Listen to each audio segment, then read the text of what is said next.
These are some starlings.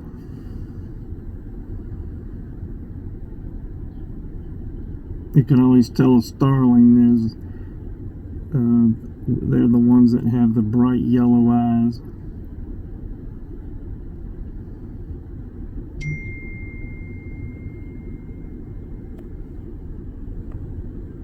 Pretty cool looking bird.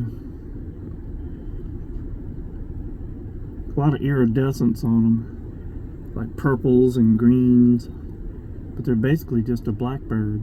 It's just their feathers making iridescence.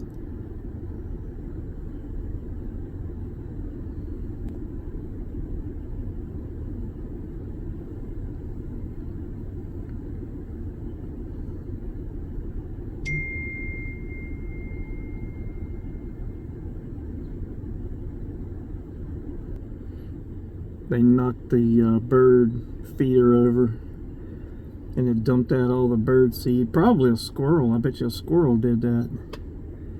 And dumped out the bird seed, so they're eating it off the ground.